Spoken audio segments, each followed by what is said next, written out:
Okay. They're also online. Hi, Dennis. Hi, Philip. Hey, Tony. Nice to meet you. Welcome to be a guest of iRun team. Well, thank you. I'm excited to chat with you guys and share my story as well as hear a little bit more about you guys as well. Thank you. And today's host will be Luke. So I most of the time I will keep quiet. Okay. Thank you. Yeah, it's Tony, you're just right on the spot. So maybe we just wait for 1 or 2 minutes. Yeah. Because we're using the Hangout, so there's a 2 medium form. People can join the Hangout, and another group. In the meantime, everything you see, everything we talk, it's also on YouTube. Okay. So some people, like you say, maybe I don't know how many people going to join the Hangout. There will be also some people on YouTube. Cool. So right. we already started the broadcast in YouTube. So currently you are online. Okay. So I won't do anything crazy then. Well, talking about it being crazy, your mustache is a little bit crazy. What's the story behind it? It is. Yeah. I mean, when everything shut down, I just kind of stopped shaving and was a little bit lazy. And I'm definitely one of those people that if I start doing something, I'll keep doing it just for the sake of doing it. So, yeah, I think I've let it go for a while. My wife is supposed to defend her PhD thesis, and she's not a big fan of it. So I told her once she defends, I will shave it. Okay, it's almost like a playoff, right? You are in you're in the final. I thought your wife is almost getting her PhD. Yeah, so she turned her thesis in, but she still has to do the official defense. So it's called official defense. Is this real term? Defense is, yeah. So. Okay, yeah. As you can tell, I don't have a PhD, so I just got intrigued by your using defense. Yeah, no, neither do I. I would never have gone through the process of trying to get a PhD. Maybe using some simple English, just what's her thesis on PhD? She is studying geomicrobiology, so how minerals and bacteria interact. And she has a specific bacteria that she looked at that lives in an environment where there's light but no oxygen. And so that doesn't really exist very much anymore. There are a few places still in the world that is the case, but it has big impacts on early Earth because early Earth was pretty limited as far as oxygen. So. Oh, okay. That's interesting. I was hoping like her thesis kind of like apply to you, what kind of biology can enhance your mobility endurance. No, unfortunately, yeah, not quite that alleyway. Yeah. So we got a few people because it's recorded. I know you are quite busy. This is a Victoria long weekend. First of all, just welcome to iRun Fitness family and thank you for coming. In the past, we always have someone internal share their story. I have to say you are the first ever guest outside. Like basically, iRun Fitness family. So you are officially our family member. Well, thank you. I'm honored. Yeah, first the thing I want to say, not everything on internet is true. This is what I heard about you. The first time you almost set a high school record, you run with tennis shoes and jeans. How did that happen? Is that true? So not high school, but elementary school. Elementary school. Elementary school. We had a fitness test every year for gym class. And over the years, it became clear that I was one of the faster kids in school. But I didn't take it seriously. I didn't do anything special for it. And so my 6th grade year, I showed up wearing tennis shoes and jeans, and ran, I think it was the second or third fastest that year. That's impressive. I was just thinking some kids like just regular shoes and jeans and almost set a record. Yeah, definitely you have a certain talent in you. Yeah. And my just want to talk about you. I know like you were like in high school, you were in running team, you joined the university afterwards, you came over here. Can you just maybe share with everyone your 3 success story and your 3 failures? Oh, all right, put me on the spot here. So I'll break it down at the different stages of my running. Kind of, I think it's something that I've always been a very active person as a kid. Played a lot of soccer, played Frisbee, did cross-country skiing. All of my friends and I were always active. I grew up in Fairbanks, Alaska, which there really isn't anything else to do there other than being active. And so when I started running was as part of a school, part of the teams there. And so in middle school, I was part of a team, and that was a lot of fun. And then high school, it became a little bit more serious. And that would be probably where I first had my big success. Was I was part of a relay team that won a state championship. And that really not only opened up the door for me as an athlete, because I showed that I could run at a high level, but it also, for myself, it brought me closer to my teammates and showed me really what how valuable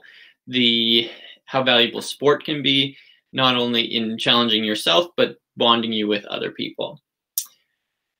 And then, so that was probably the early stages of my running, and that first success story there. The next definitely would have been in college. I had my sophomore year, I had really made a transition in running and made it a life, or not a year-round activity that I was really committed to. And with that came a lot of success. And so my sophomore year, I was again part of a relay team that finished second at a NCAA Division II championship competition, and I was also I also finished fourth individually in a different event, and that was the 1500 meters. And so that was probably my biggest competition phase, was in those college years. And then the third and most recent success story was definitely be the marathon and qualifying for the U.S. Olympic trials. So I moved to Vancouver in 2016 to be with my wife, who grew up here and was starting her PhD at the time. And she and I got going into the running scene and connected with a lot of local runners. And I also at that time had started to think about chasing races on the road, so including the marathon. And I got excited about the idea of potentially qualifying for the U.S. trials, because I knew there was a standard for it. I knew that I was within the range of possibility of qualifying, but I knew it also would take a lot of hard work and dedication to it. And so it was from 2016 until April of 2019 that I spent a good amount of time focused on that challenge, but also focusing on making running as enjoyable as possible throughout that time.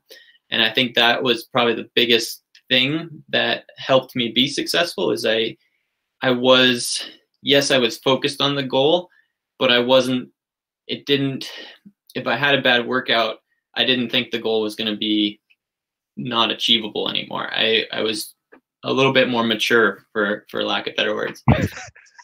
And so in the spring of 2019, I ran the Eugene Marathon and hit the time standard of under 2 hours and 19 minutes. And that was just a phenomenal experience. And I was incredibly happy to be able to share that with so many of my friends who were there, either spectating or cheering or racing in the half marathon or other distances that day. And so those would be my three, I think, successes and how they kind of progressed over time. Very impressive. As far as failures, so before the marathon chase, I had definitely set out a lot of different goals over the course of my life. I wanted to break 4 minutes in the mile. I wanted to run at the track and field Olympic trials competition. I wanted to set a number of school records, both in high school and in college. And all of those didn't happen. And looking back on it, I think the biggest thing is I wrapped too much of my own identity up in them. And if things were going poorly, I took it very personally and was very worried about what was I doing wrong, rather than just seeing out the process and focusing on just chipping away at the training. And so when I say Eugene, I was more mature, I think I learned a lot in that process, and that is what actually allowed me to achieve those goals in the marathon. So, yeah, that would be my successes and failures. It's I just found like as much as we can learn from people's success, we can also learn from people's failure. I listened to your podcast with Rob. I said, well, he did ask your success, but he never asked you what make you more successful. Obviously, there's always some failures. And one thing really struck me, there's two things really from what I learned about you. One is you said in order to qualify for U.S. Olympic trial, you prepared for a number of years. You did not prepare for 1 year. You prepare a number of years. And secondly, what really important is you said when you are running in Eugene last year around this time, you did not check your time until 20 miles. So basically, you said that you just trust your body. So I want to ask you basically, how did you prepare something in 2 years? Like basically you have a goal in 2 years or 3 years. How did you divide into these 2 or 3 years? And secondly, how did you eventually trust your body without looking like I think we all look at our watch too often, too much. Oh, for sure. That's something that I preach to all my athletes all the time.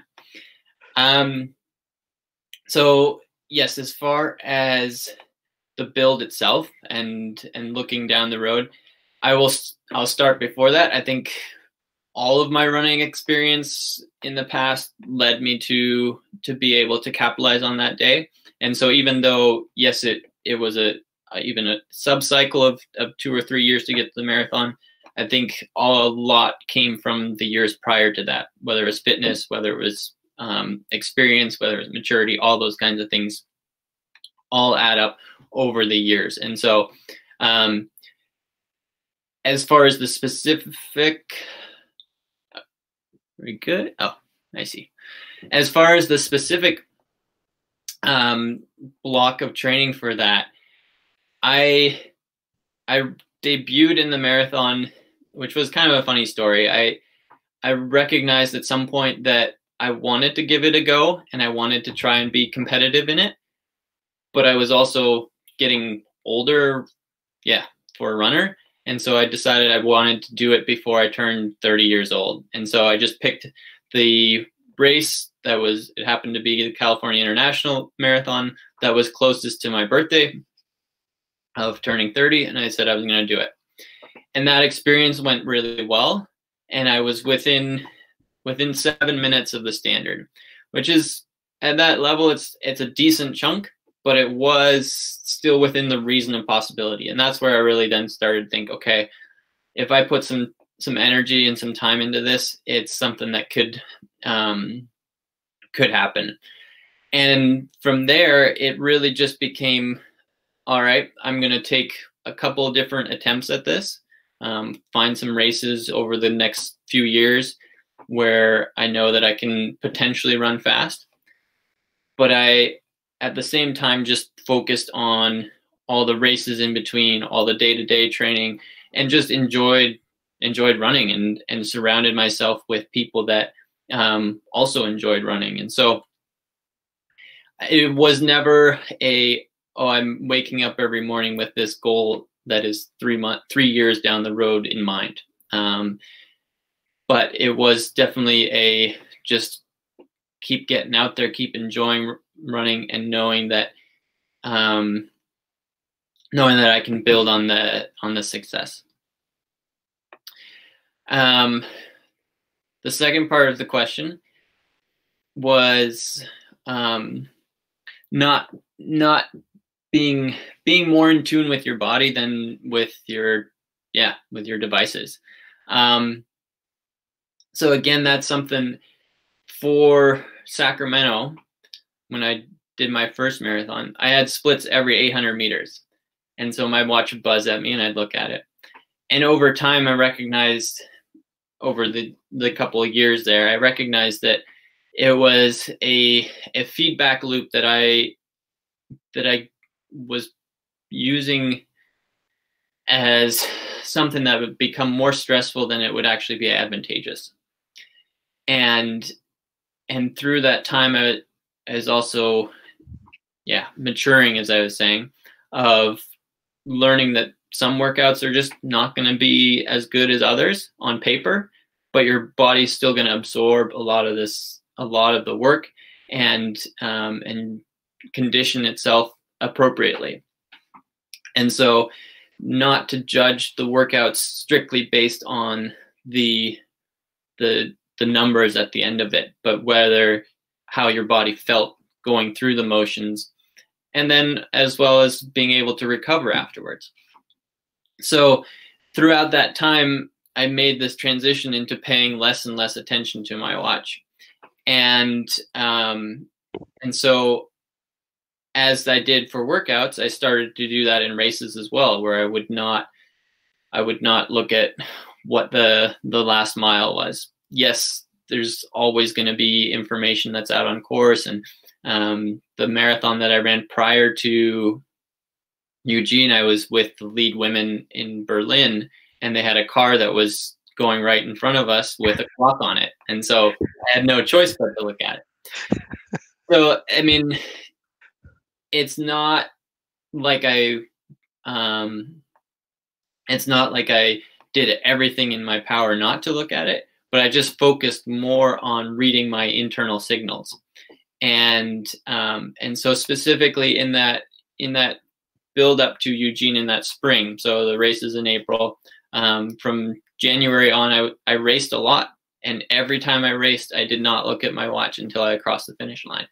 And I think doing that gave me a lot of confidence in my ability to read my body and what it was going to be able to give me on the given day. And I also think that just in general, when we're running hard, our natural instincts we should use those. And what I mean by that is a lot of us are running because it's a challenge, and it's a competition between the person next to us. And so if you can lean into that aspect of it rather than an artificial marker of how fast you're running, I think that allows, or at least for myself, worked a lot better as a motivator. If I could just focus on on truly racing the person next to me. I didn't have to worry about winning the race, but just racing the person next to me. That allowed me to be much more in tune with my surroundings and the effort that I was putting out there. So, yeah, long-winded answer. No, it's just impressive because in your mind, you know you have to beat 2 hour 19 minutes, but in the meantime, you're not even checking your watch until 20 miles. Yeah. It's not. I don't have that in me. But it's something that I think all of us can practice and all of us can work on. And yes, I saw Eugene as an opportunity to run under 2:19, but I also wasn't going to judge that day entirely on whether I hit the standard or not. By the standard, or the judgment would come based on, did I lay forth an effort that I was proud of? Did I lay forth an effort that got the most out of me on that given day?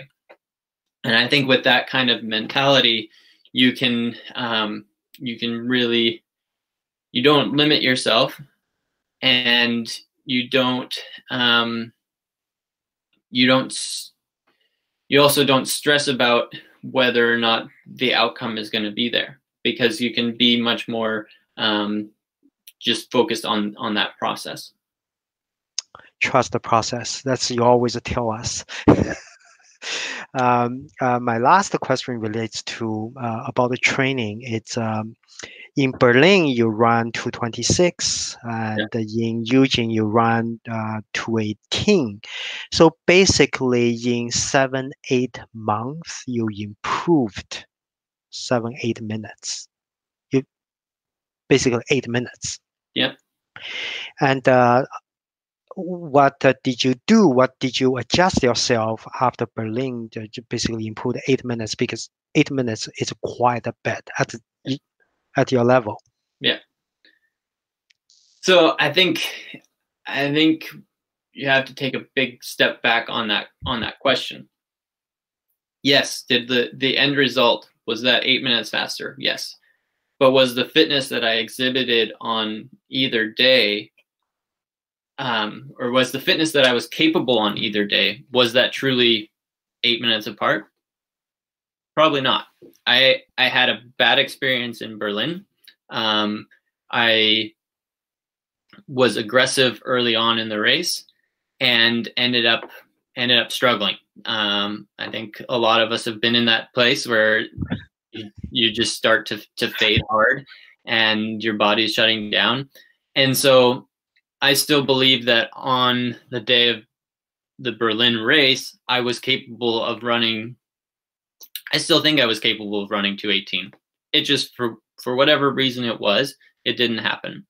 And that's one of the things with the marathon, and big efforts like this, is that it's unfortunately only get seldomly get the opportunity to prove that level of fitness, right? If you tried to run a marathon every day at the highest of levels, eventually your body's just going to shut down.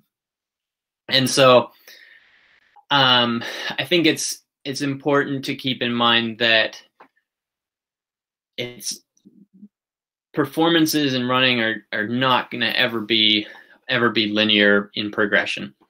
And I think over even the race that my debut race where I ran 2:26, I think I was capable of more that given day. And so with that in mind, I think it was just a certain level of confidence in myself, and in knowing that if I put the work in, that eventually the results would be there. And that was part of also why I enjoy racing, and I raced a lot in the season up to the Eugene race, because each time you get out there, if you're going through the motions of racing, it's teaching you how to deal with it, but it's also putting that a little bit, it's putting a benchmark down and saying, okay, this is roughly where I'm at.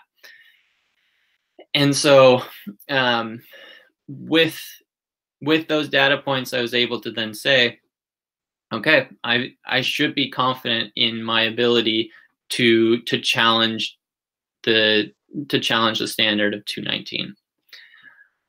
And so I think I just talked a little bit about not getting too caught up in the data, and I think that is really important, especially in the process of it. But having certain benchmarks, having certain points of reference over time is important. It's just not necessarily good to continuously judge yourself based on those, especially during races. And that's my take on that. Yeah, it's thank you for your sharing. And now we are at a very special time. There's no group activity, run solo or with some social distance. I know you are a coach, you are a runner. How do you motivate your athletes? And is there any special virtual race you are going to recommend, ask people to do? I know Mile to Marathon has some virtual race for coming 3-4 months. Can you just talk to us about it? Yeah. So the big message that I've been trying to share and trying to get at with my athletes and anybody that's in the running community that I have the opportunity to talk with is it's now is an interesting opportunity to take a step back and think about what really excites you about running. What are your core values of being part of this sport?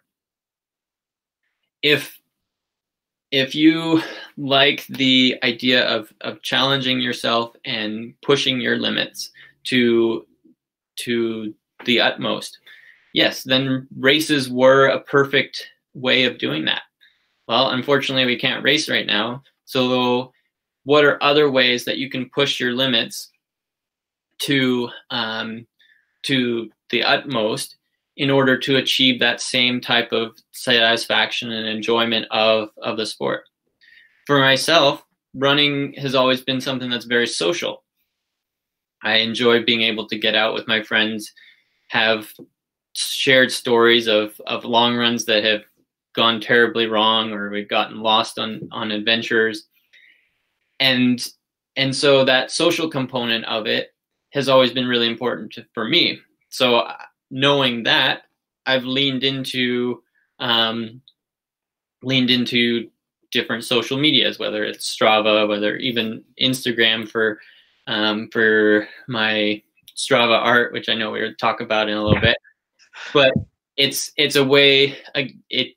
I've found a way to connect with fellow runners and keep my level of excitement for what I'm doing at a all-time high.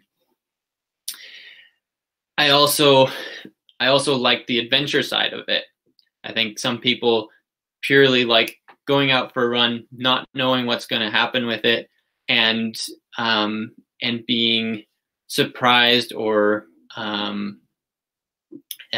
just excited about being outside in a different environment.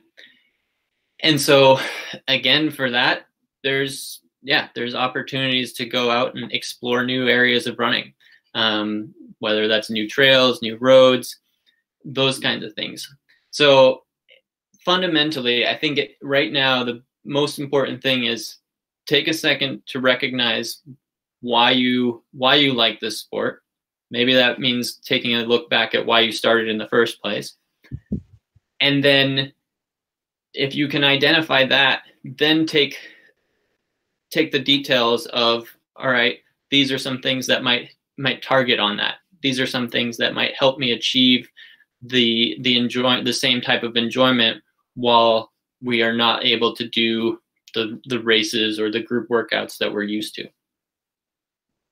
So that's my big pitch on what's going on right now and how to stay motivated.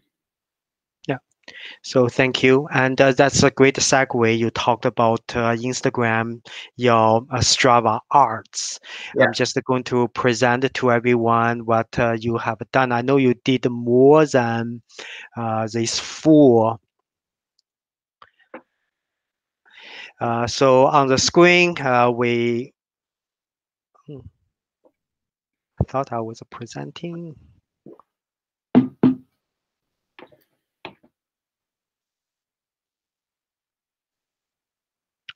I know you have done more than these 4 Strava arts. You just picked up 4. One is for Easter. Yeah. One is for the, I think it's for BMO. One is for Mother's Day, and one is for Tiger King. Is that for Tiger King? Yeah, everyone's talking about Tiger King. Yeah. Now, I don't know what to ask you. The stage is yours. You can talk about how did you come to this idea? How did you do it? I know one of the audience here, his name is Yu Xiang. He is probably the best artist in our running community. He definitely wants to hear how did you do it? What's your secret? Yeah, for sure. So the first thing is Strava art is definitely out there. There's a lot of people that do it. I think I've seen it over the years, and it's something that has excited me. But I've also often based all my running around other people, groups, etc. And so when I recognized the fact that I was going to be running by myself a lot, I thought, okay, what else can I do to make this run entertaining, something a little bit different? And that timing fell right around Easter, and I thought, okay, it'd be fun to do something to celebrate Easter. And so I came up with the idea of trying to map out an Easter bunny. And the other big point there is that I spend a lot of time on Strava. I spend a lot of time looking at maps. I look at Training Peaks is the platform that I use for my athletes. And I'll be looking at where they got to run, how the route looked, what kind of loop they might have done, those kinds of things. And so point is that I enjoy looking at that kind of information, the maps and the ways people run. And so when I thought about doing Strava art and that kind of thing, it was very natural for me to be able to see the lines in the road and see the different features that are out there. And so when I started to design these things, the biggest thing was taking the features that were already there. For example, the nose on the King, the Arbutus corridor. People run over and over and over again. And I've looked at it for years, and I said, you know what, that kind of looks like a nose. But maybe I'm alone in seeing that, but I think others do as well. And so it's taking and identifying some of those features and then building something out from that. And then also just trying to piece together, something that's relevant and that gets people excited about it, right? It's a holiday, and so build out from there. As far as artistic skills and whatnot, I consider myself to be not very artistic. If you'd ask me to draw something, I feel like I would have drawn the same thing today as I would have when I was 3 years old. Like it looked terrible. And so I feel like in this case, all I'm doing is pulling the roads out of the map and presenting what is already there. I don't know what else to really, Other questions on that, Luke? Definitely. I think just a week ago, the running magazine I had article about you and your Strava. Basically, on the magazine said you are the most creative runners. And afterwards, I Googled Strava arts. Some people did some great jobs, but what's amazing about your creation is you drew so many creative arts just in basically Vancouver, West Vancouver, Yeah. right? And my immediate worry about is will Tony ever run out of image? I mean, there's a lot of streets and a lot of roads and a lot of bike paths and whatnot in Vancouver, and so I think there is an infinite number of ways you can combine things.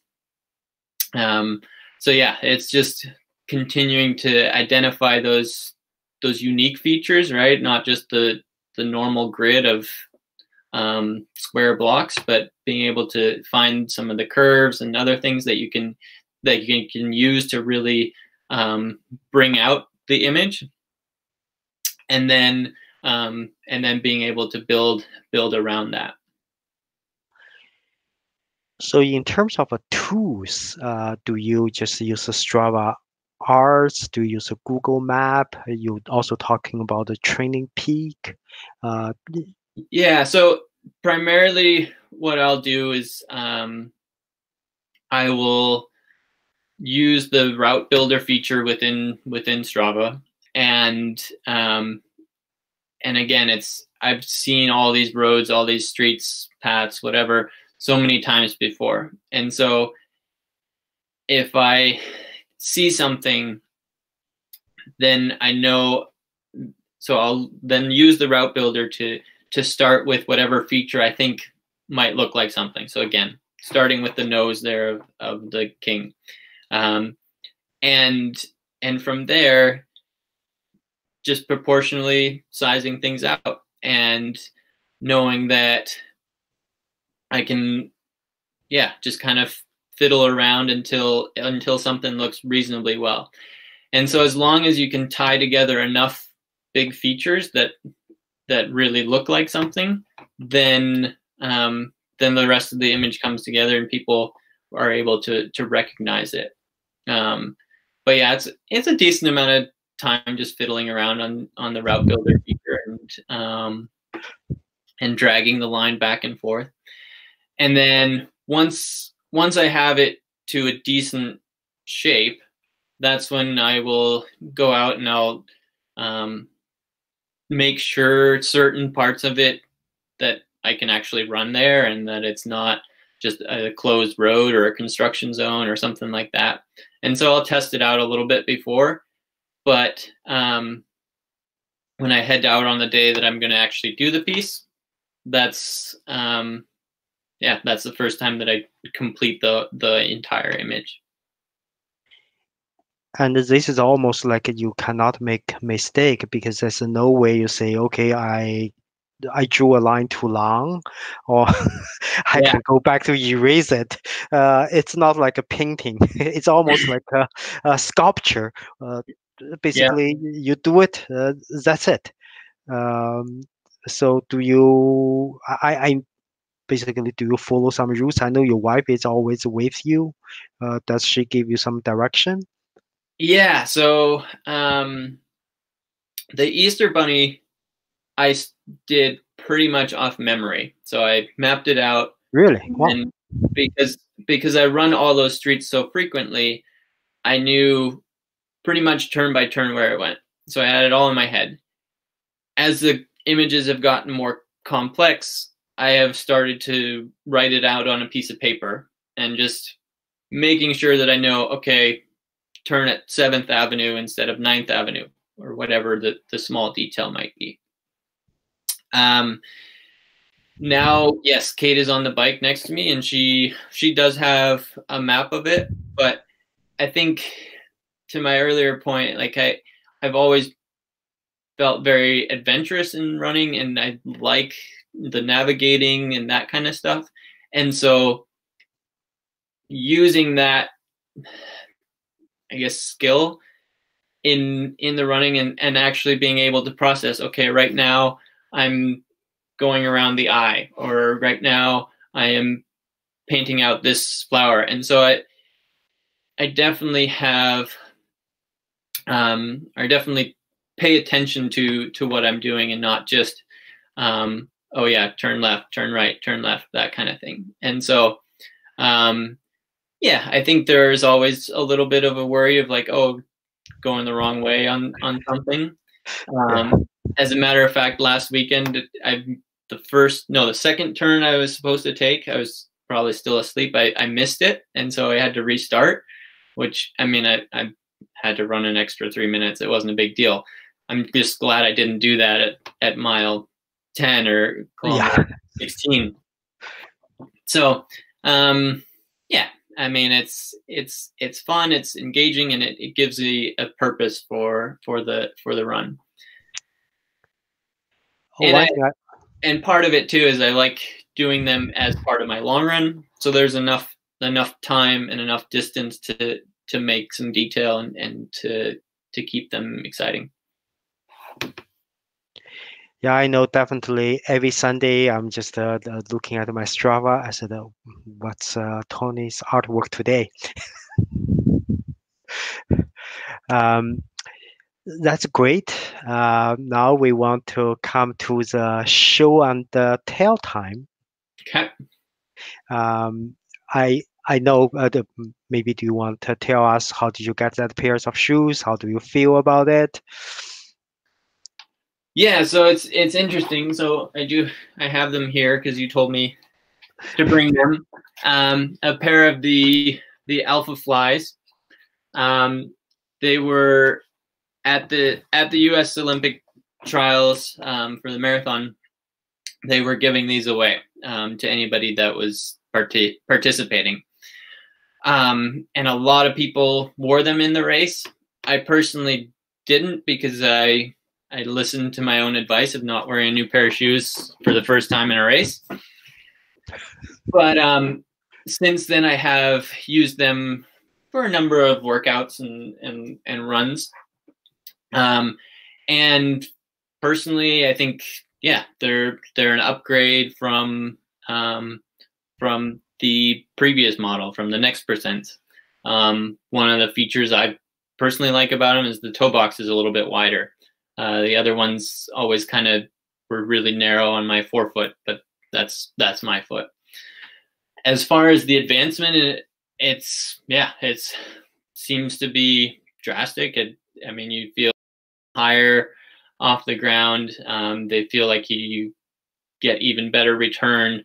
It's pretty amazing. As far as my take on the whole shoe technology in the battle there, yeah, I mean, I start to go down a road of concern. Where are the limits, that kind of thing. But at the same time, yeah, technology always advances. And so as long as it's true to our sport, I'm okay with it. I don't know if I've made a full judgment on where these lie on that spectrum, but they definitely feel nice to run in. There's no lying there. So. Yeah, I think you are the probably first person in Vancouver, if not in Canada, got a pair of these Nike shoes.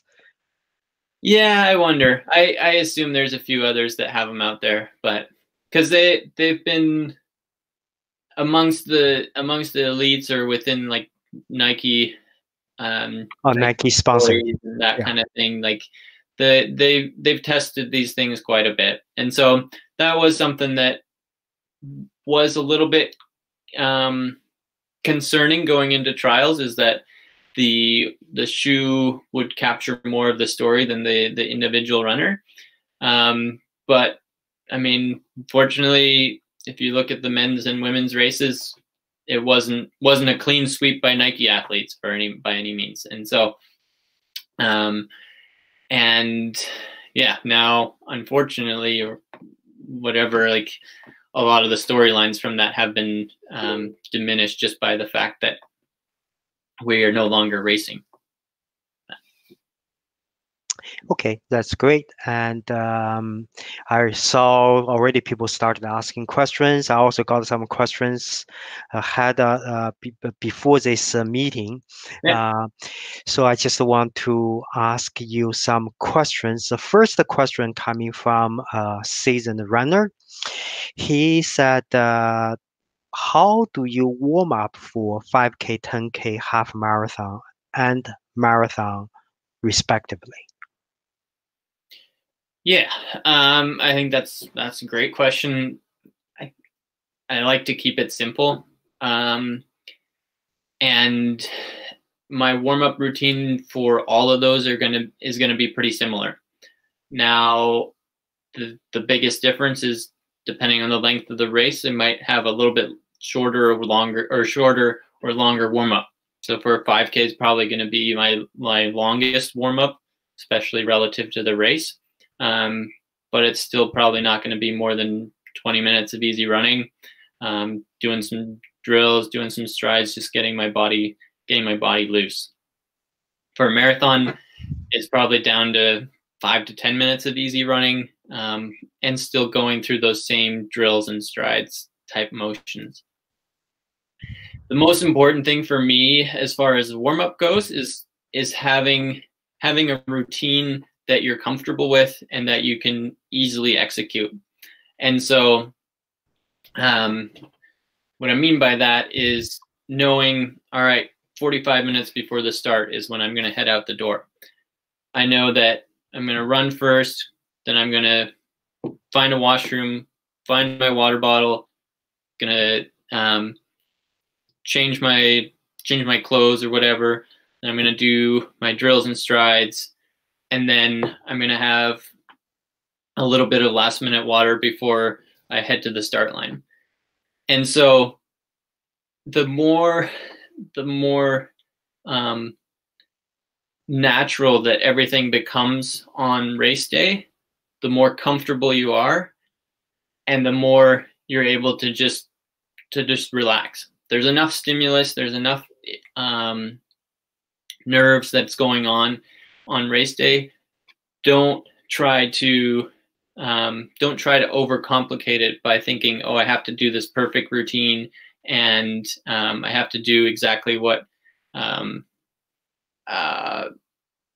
have to do exactly these steps in order to run the fastest. No, it's really about just finding something that you know works for you, practicing it time and time again.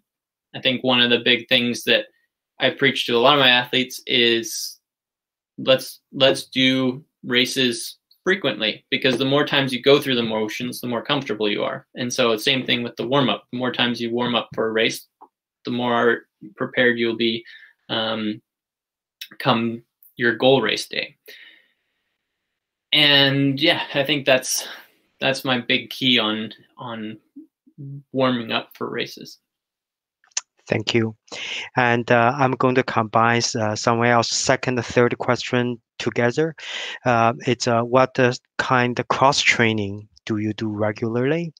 And also during the race, what kind of supplement, drink, and food work for your recovery? And also, is a BCAA, it's a kind of supplement good for running?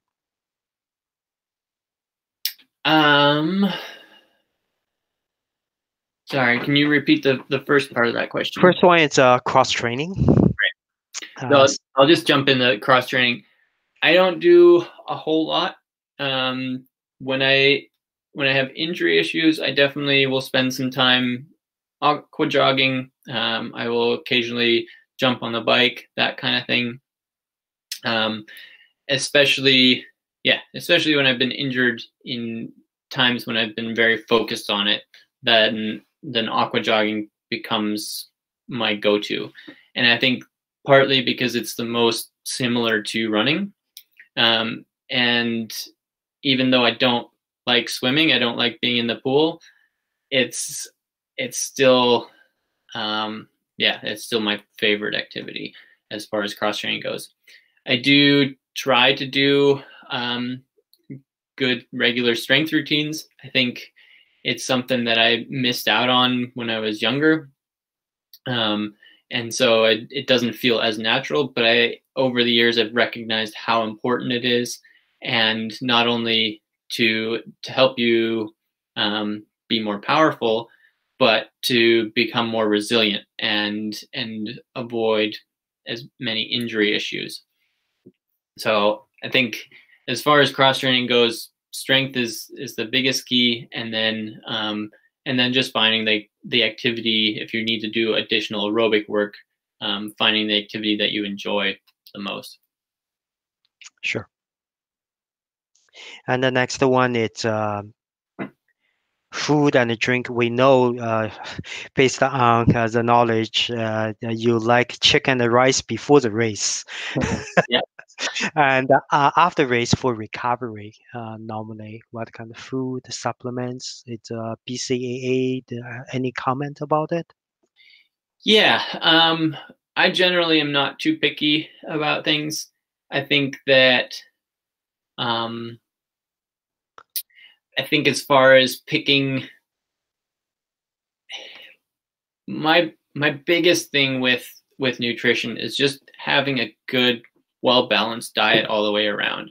I think that's where you find the lowest hanging fruit. If you are taking care of your meals 3 times a day, you're eating well-balanced meals multiple times a day, that kind of thing, and that's the foundation of taking care of your nutrition. And so that is the most important thing for me, is to focus on that. Then sure, I'd take a multivitamin, I take vitamin D, make just kind of to kind of top things up. And then as far as race day nutrition goes, yeah, I just kind of find what works. I have used Morton quite a bit lately. That seems to sit well in my stomach. I know for some people it doesn't work. It's again about being comfortable with what you're working with. And so the same thing about your pre-race routine. That should include in the nutrition. If you don't like a gel product, there's no reason that you need to take it to think that that's going to make you have the best race. It's finding something that you enjoy, and it's something that works for you. And then as far as recovery afterwards, I think the biggest key is just timing, just getting something in shortly after, and making sure that you start the recovery process. I think the worst thing that you can do is to lag out the fueling afterwards, because your body is continually run down, and the longer you are in that state, the longer it's going to take to fully recover. And so whenever I finish a run, I'll come inside and grab a banana or grab a piece of fruit and just start that recovery process. And then as long as you're following basic lines of, you want to replenish your carbohydrates, you want to replenish, you want to have protein with those early meals, right? To help rebuild your muscles. I think that's all that's really important. I think you can certainly get into overcomplicating it. Okay, thank you. And online, there's one question said, can you tell us a little bit more about your training program? So training program, as far as what I personally am doing, I think. I believe so. This is a question from Li Liang. Yeah. I think my training program isn't typical for a lot of marathoners. I have had a number of injury issues over the years, and so the volume of work that I have been able to withstand hasn't been as high. And so in the lead up to Eugene, I probably averaged 80 to maybe 85 miles a week, and doesn't compare to a lot, right? A lot of people will at this level will be running 100, 120 miles a week. But I leaned more on the fact that I did more quality sessions, and made sure that I had the background of all the intensity work that I've done over the years. And so I think finding a good balance of what works for you is really important there. Don't force the training just because that's what worked for somebody else. So, but to address it specifically, I mean, like I said, I probably averaged around 80 miles a week. I was doing one longer workout each week, where anywhere up to 45 to an hour worth of quality work. And then another workout with more just focused on efficiency and short, faster running. So that could be 400-meter repeats. That could have been 30-second hill strides. Things like that, I think, are really important in developing your top end speed. And that is something that I preach throughout my coaching, is that in order to run faster, you have to be capable of running faster. And so often we think that, oh, we just need to pile on more volume. We just need to train more. Yes, that's advantageous, but that it does put a ceiling on you. And so being able to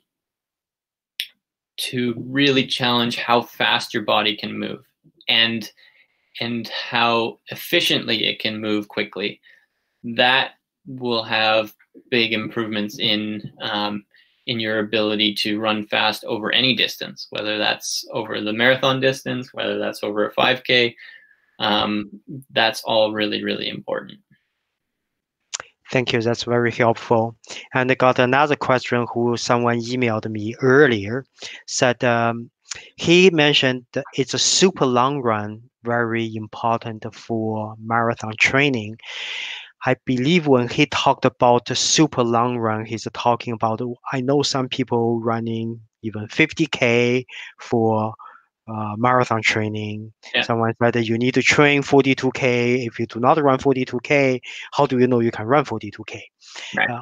I believe he's talking about anything over 35K. Right. I know you use mile. Typically, we use a K. Yeah. Sorry. So I think, to the point that I just made, I don't think it's as important. I think that it's more important to be able to run fast and to be able to run efficiently. With that said, I recently looked back at my training for Eugene, and I did have, I think I have it noted here. I had 18 trainings. No, I had 14 long runs of 30K or more in an 18-week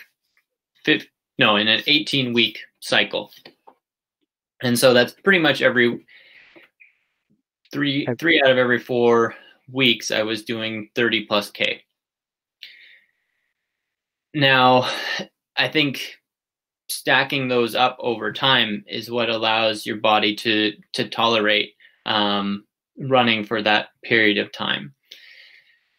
I think that the biggest thing for being able to tolerate the distance is just putting the workload on your body and being able to go out for a long run after you've run already 3 or 4 times that week or more. And so on that day, you will be able to channel all the training that you've done from the months of work in advance. And so with all that said, I think if it brings you a lot of confidence to say, okay, I know that I can do this, then I think that's important.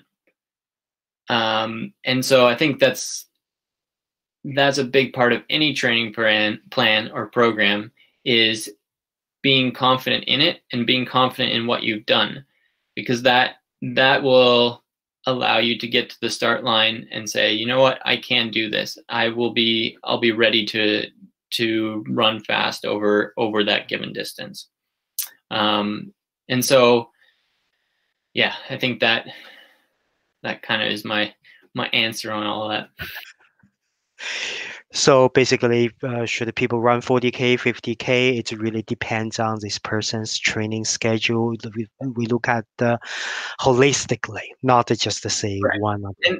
And I think the first key really should be developing the speed, developing your efficiency of running. I think that before anything else, that is the important thing. And then if you want to add in the longer and longer runs, that I think comes secondary. Okay.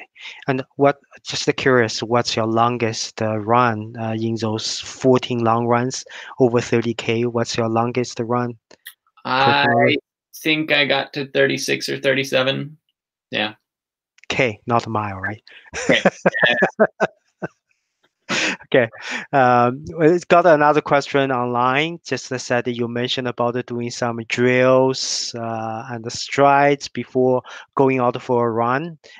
He is just curious what are those drills are. Yeah. I mean, basic running movements, right? So your knee drive type exercises. So a lot of people refer to them as A skips or A marches, right? Where you're focused on knee drive. Doing some butt kick type exercises where you're engaging your hamstrings. Anything that really, the idea is that it's teaching your body how to move properly. Or reminding it how to move properly. And so for myself, I'll do A skips or A marches, B skips where similar, but you get a little bit of hamstring engagement as well. Butt kicks. I'll do some basic just skipping where you're trying to, just generate some energy off the ground. And then I do also like to try and activate the hips a bit. So that means doing some sideways skips, doing some karaoke where you're crossing the leg over, those kinds of things.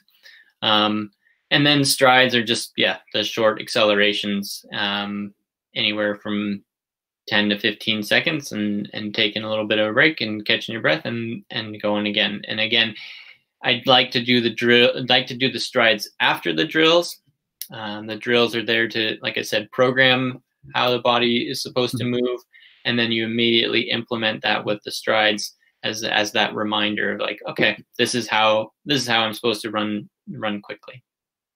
Yeah, being in mile to marathon, I'm used to it. Yeah, exactly. I don't know if anyone has any more questions. I know we just Tony is quite busy. This is a long weekend for everyone. I don't think there's any other questions. And probably just, I know you have been coaching in university in Alaska. Now you are coaching athletes. You probably see some commonality. Do you have any parting advice to all the runners here? Yeah, I think if you've listened to all of this, you've kind of got my theme of enjoy running for what it is, and remember why it is that you're out there. And with that, it allows you to build something that is sustainable, and something that you can do for years, because that is what will eventually lead you to success. And I think that's a way to live life in general, but I think it applies in running as much as anything. And so, always focus on the enjoyment of it, and know that the hard work comes along with that. Thank you. That's very thoughtful. Almost reminds me of the Kipchoge. Always give you some life lesson. That was fun. You know, I have known you for 2-3 years. This is probably first time just knowing you intimately, just from your elementary school until now. Thank you, Tony, and hope we can do this again in sometime in the future, if that's interests you. For sure, it was fun and always good to share a story and provide and continue to get people excited about running. That's the biggest thing that I try to do with not only my own running but with the coaching, and it's something that has provided me with a lot of cool opportunities and a lot of joy within my life. And so my biggest goal is to continue to share that and help people see what's possible with the sport. Yeah, thank you, and thank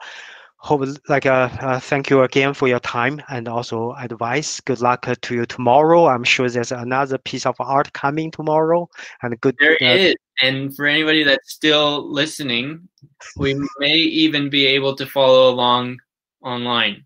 So if you follow me on Instagram, pay attention for the opportunity to look for to live track the drawing. And in the future, if one day you are thinking about group join, we love to be part of it, because I was thinking it would be really cool. For example, if you can draw the head, we have 20-30 people all join the mustache. Yeah. Just an idea out there, right? No, for sure. Yeah. All right. Thanks, Thank you again. Yeah. Thank you everyone for coming and for your time. Happy running. Thank you, Tony. Thank you, Luke. Thank you. Thank you, Tony. Thank you, everyone.